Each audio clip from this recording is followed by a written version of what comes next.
Hi everyone, welcome back with me again in this channel. So on today's video, I'm gonna show you the CapCut color grading tutorial on how you can use and create the greens-orange coloring in CapCut. So first, just add your clips to CapCut and then go to Filter. Click on the Movies category and choose the green-orange filter.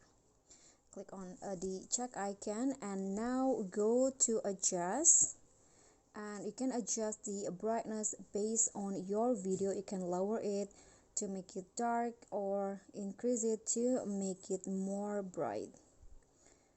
Okay, I'm going to just lower it to -4, and then the contrast I'm going to increase it to around 6, and now saturation 15,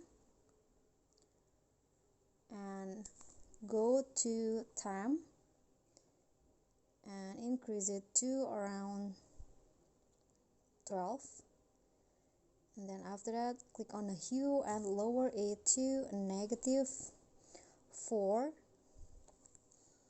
I think I'm going to lower the brightness.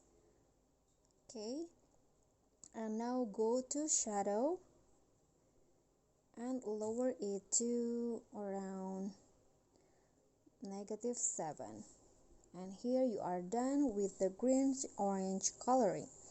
Okay guys, so that's all for me. I hope this will be helpful. Thank you so much for watching. Don't forget to click on the thanks button, like this video, comment if you have any question, and also subscribe. Bye bye.